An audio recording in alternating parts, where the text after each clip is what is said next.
Hey there guys, Happy New Year and Happy Christmas, hope you had a great one. If there's one thing everybody loves, it's a cliche. And so I give you YouTuber talking about his goals and ambitions at the start of the new year. So in this video I'm going to be breaking down my training and my business goals. I'm going to talk about my training program, how it went last year, what I'm going to be doing differently next year. If you're interested in how I actually train in the nuts and bolts of it, then you'll find that information here. I'm not really going to talk about my personal goals outside of business and training because, that's probably pretty boring to you guys. We're hoping to move into a bigger house, but yeah.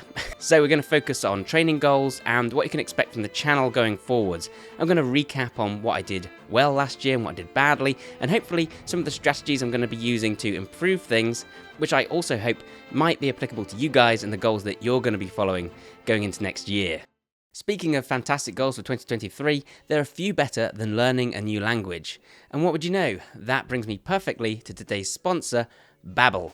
As you guys know, I've been learning a little bit of Polish because I have a Polish background, and for me, learning terms like tak for yes and dziękuję for thank you, it's just really nostalgic and nice to hear that language again. Bardzo dobrze.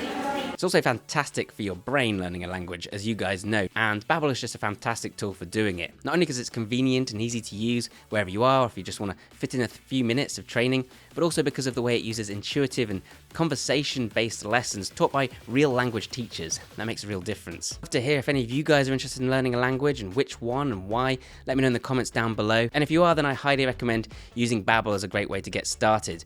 And better yet, if you click the link in the description down below, you'll also get 60% off of your subscription, which is a really decent deal. So check it out and happy language learning. Now on with the show. So looking back on 2022, it was, on the whole, a good year, although it had its ups and downs. It was my first full year as a parent of two, and that definitely came with its challenges, and that did, encroach onto my training and my business for sure. I had a new book published, which you can find in the description down below, Adaptive Training, so that was a big win for the channel. The site continued to grow, I increased the production value, we got a drone and stuff like that, did more work with Grant and also some with Liam, which was great. Hopefully you guys have noticed the production value generally improve. At the start of the year, the site and the channel had a big surge and nearly every video I did went really, really well. It seemed like I could do no wrong in the eyes of the YouTube algorithm. At the moment, that's not quite the case. I've had quite a few flops and duds, which is disheartening, but that is one of the things I'm going to be looking at going forwards. In terms of my training, that also had its ups and downs. I definitely made some progress in some key areas. In particular, my mobility improved in certain regards. But at the same time, I also maybe overreached and pushed myself a little bit too far. As you guys know, a few months back, I made a video talking about burnout and how I was a little bit, overworked and I'd hurt my back quite badly and my son wasn't sleeping at the time. So my wife and I were getting very little sleep on a nightly basis, which really was starting to take a toll. I didn't feel particularly physically impressive, and to be honest, that can cause a bit of imposter syndrome. The problem was trying to look after the kids, not have any sleep, and at the same time film all these videos and at the same time work out. And in particular, the filming can be brutal because I'll be filming for a whole day often, outdoors, doing stuff that I wouldn't normally do as part of my training, and then I have to recover from that, and how can I train around that? So that was definitely really a challenge last year, especially when I then hurt my back and especially with the lack of sleep, and I took on much more work for sponsors, which has all been fantastic because, I'm very lucky to have all these great sponsors, but at the same time that caused a lot of stress, meant there were a lot more deadlines, meant that I had to wait for them to respond, which hurt my, timing of uploads, all these things, it just got a little bit much. Fortunately, I can now report I'm feeling much better at the moment, and partly that's because of one of my new rules for 2023. Not so much a goal, just a rule of something I'm going to be following from now on, which is a rule I used to follow a long time ago before I got too many responsibilities, and that was that training takes priority in my day. And that is an ironclad rule. It doesn't matter what else is going on. If I've got a deadline, if I'm tired, even if I'm very fatigued from my previous workout and I don't actually need to train, I'm going to go to the gym and just do mobility stuff. This is a daily thing. Any day I'm working, any day I have a full day of work, I'm going to the gym first. And if that means that I miss a deadline, well then I'm going to have to work late and try hard, but it might mean that I miss a deadline. It's actually Ben Patrick who inspired me on this. I started it about a month before the new year, and I've been continuing it into 2023 so far, and I feel the best I've felt in ages. It's fantastic. He also said that he trains on the days that he films, so he's filming fatigued. I'm not going to do that. If I'm filming, I'm not going to train that day. But otherwise, I train no matter what, and I've been feeling great as a result. So I always used to aim to train in the morning, but I'd also allow myself, if I was very busy or something, to put it off and then train in the evening instead. Unfortunately, this would tend to happen more and more often, and then suddenly psychologically your training isn't taking priority anymore. And what's more is that often by the evening I'd be feeling too tired, or I'd run out of time, and it would end up not happening at all. I still managed to train a fair bit, but there was no consistency there, and this was becoming an issue.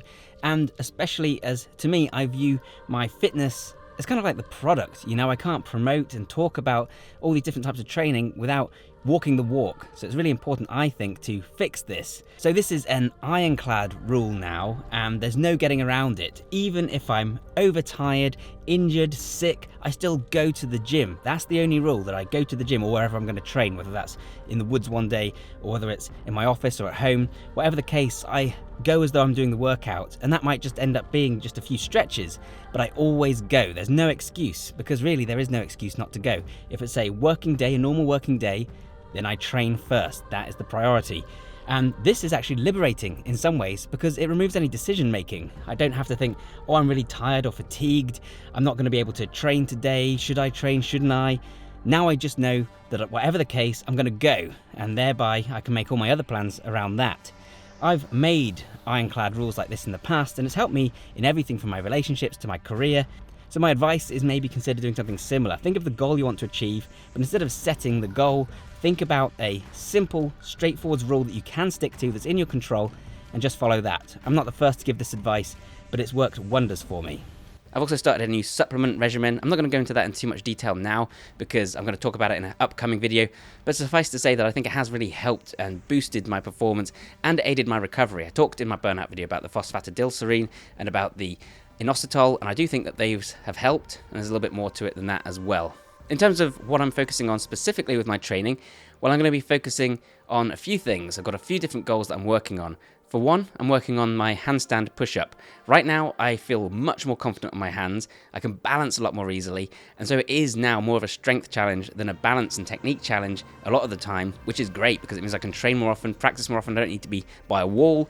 This has kind of been like a clicking turning point. I was always able to do handstands, and sometimes I could do a handstand push-up, but it was always very unreliable. It would take me a few attempts to kick up, and then I couldn't stay up very long, whereas now I at least know what I need to do. I can feel how to catch myself when I'm underbalancing, which was my big issue. So I'm going to be really working on that handstand push-up over the coming weeks and months. That's going to be a big focus of my training. I also want to re-pick back up my planche training because I want to get my straight arm strength better. I was making some progress on that for a bout of illness and injuries, and now I want to pick it back up where I left off, because I was getting pretty close to a straddle planche. Certainly an advanced tuck planche I can do for a while, so I'm starting to see progress there, and I want to carry on. Beyond that, I have some mobility areas that still need work. I've got good mobility in some areas. I can squat deeply for days. I can do a really nice, easy, deep Cossack squat. This is all without warming up. However, my shoulder mobility is still lacking, and that is a little bit of a limiting factor when it comes to the handstands. At the same time, I want to get my pancake stretch a lot better. I think some of this is going to help prevent the back pain in future. And that, of course, is another big focus. My back has been a little bit of a weak link for me in the past, so I want to make sure I'm really fortifying it and doing everything I can to make sure that it gets stronger. So those are some focuses. It can be humbling to discover this and admit it to yourself, especially if you're a so-called fitness influencer and you're supposed to be great at everything, but you know, I, like everybody else, certainly have areas that need drastic improvement, and it's really important that we be honest with ourselves about this, even if it's uncomfortable, and focus on those things. And actually, if you're starting a new training program at the start of 2023, what better time to do a kind of self-MOT, a diagnostics test, to see where you're at and what you need to work on. Because these issues, if you ignore them, they get worse and worse, they compound over time. And eventually they're going to make themselves known in the form of an injury, and that's going to be a setback. I'm also going to be focusing a little bit more on hypertrophy and bodybuilding style training. Having a better physique gives you a little bit more credibility, and it shouldn't necessarily be that way, but it is, and so it's something that I think can benefit me in multiple walks of life. In particular, I want to improve my shoulders, get some more capped delts, and this goes hand in hand with the handstand training, fortunately. I also want to improve my legs a little bit aesthetically. I don't want to get them too big and bulky so that they slow down my calisthenics progress. Big heavy legs make it a bit harder to do things like planche, but I do want to get them, a little bit more toned, so that I don't look like I just skip legs day, because I don't. I want to run faster as well, and I want to jump higher. These are less concrete goals, but I'm looking at some point this year I want to work with a running coach, someone who can help me with my sprinting. I've had some comments on my sprinting form, and I've noticed when watching videos back that one arm kind of flares out to the side. I don't know what's up with that, so I definitely think I could use some advice there. I am a fast guy naturally, so yeah, that's something else that I'm going to be focusing on. So at this point, I'm running faster, looking stronger, and I'm also improving my mobility and gaining some calisthenics skills. So that might sound like a bit of an all over the place set of goals, and it is, but I have been designing a training program that pretty much allows me to train in this way. It's essentially adapted from the Protein Performance System, which you can find the link in the description down below, by the way. But it's modified to suit me, and I have been toning down the number of repetitions, pulling back on the strength endurance aspect of things, so I can focus a little bit more on hypertrophy, strength, control, range of motion, and those things.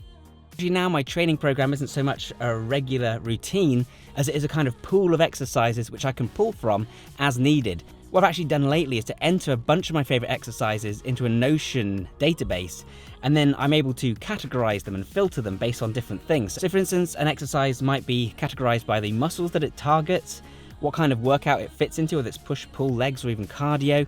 Importantly though, I also categorize all the exercises based on where I need to be to train them. So whether I can use that exercise at home, whether it needs specific equipment I can only get at the gym, whether it's something I can do outdoors with just the kind of environment. So then I can use filters in order to show all the exercises that I can do in a given location that's going to target the things I want to target and get the results I want to get, and then I can select my favorite ones. And I can easily look and see which muscles are being targeted, what the traits being worked are, and I can swap different ones out or choose which ones I want to do that day. This is the system I'll be linking to in the description. You can check that out for yourself if you're interested. Keep in mind though that this is designed to be flexible, and it's also written for me, not for you guys. There's no sets and reps. A lot of them are going to sound odd or weirdly specific. If you want a structured routine with sets and reps and things that's based along the same principles, then of course check out the Protein Performance System, which I'll put a link to in the description down below. There's a sale on right now for January, so yeah, good time to check it out if you're interested. In terms of the channel going forwards and the brand, there's a few things that I am looking to do a bit differently. The first is kind of like the behind the scenes stuff. In terms of management, I want to take a slightly more hands-off approach. And don't worry, I don't mean I'm not going to be presenting. I don't mean I'm not going to be editing and doing all those things. I want to do a little bit less emailing. I don't really enjoy that side of things. I like to just get down and write. And I really want to put more emphasis on the blog itself and write more blog posts, because I am at heart a writer. I love deep dives into subjects that wouldn't necessarily perform well on YouTube. So I want to do more of that. And if I'm also going to be placing more emphasis on my training and doing that at the start of my days, then I'm going to have less time, of course, to be doing admin and stuff, which, like I say, I'm not good at and don't want to do anyways. There's so many emails, so many opportunities, they're just sitting in my inbox, and people are getting frustrated with me because I just don't have time to film all this stuff. So I'm hopefully going to be working with an admin assistant, someone who can do some of that stuff with me. I'm going to be looking into ways to streamline this process, and even like outsourcing things, like I'm doing shorts and I'm hoping to outsource the editing. Things like that, just so there's a little bit less on my plate there, and I can focus more on the things that I hope bring real value and that I actually enjoy doing, and be a little bit less stressed and exhausted. And like I say, the channel has been taking a little bit of a dive in terms of viewership and view count, so I need to experiment with different types of content on the site and see what's going to be more successful. It's really hard balancing act, because you don't want to sell out, obviously, and just do all the stuff that you think YouTube wants you to do. But at the same time, you do need the views, and especially because, it's my income and it's how I support my family. And if I want to do things like outsourcing some of those things, then I need more income in order to be able to support that. So, yeah. One of the big lessons for me then is really managing my recovery. And as I've always talked about on this channel, not just thinking about your exercise and your training in isolation. You have to think about the bigger picture and your health overall. If you're not sleeping, then you need to train less. And if you have a very physically demanding job, then you need to train less, or you need to find ways to fit that training in around that demanding job. And if that demanding job is already taking care of some aspects of your strength and performance, then your goal is to bring up the rest of your physique and the rest of your performance to match. If you think about your training and your lifestyle not as separate things, but as part of one bigger picture, then you can get far better results in the end. And that's why it's a really useful strategy to not just think about specific goals. I'm going to do this, and I'm going to eat this, and I'm going to, exercise like this. Think in terms of how you're going to redesign your entire routine and your entire lifestyle to facilitate the goals that you want. And for me, that often means implementing rules. Think about all the different aspects that might be filtering in on that, whether it's your mental health, whether it's your diet, whether it's your sleep and recovery, whether it's your career. Whatever it is, it does have some impact on every other aspect of your life. Anyways, guys, I hope you found this useful and interesting in some way. If nothing else, it shows you a kind of roadmap for what I'm hoping to achieve, and you guys can follow along with me and watch my training and see if I'm actually achieving and following through on those goals. Hopefully it gives me a little bit of accountability. I'd love to know your goals and ambitions for 2023, both in training, in business, that kind of stuff. Let me know in the comments down below. Either way, thank you so much for watching this one, guys, and I'll see you next time. Bye for now!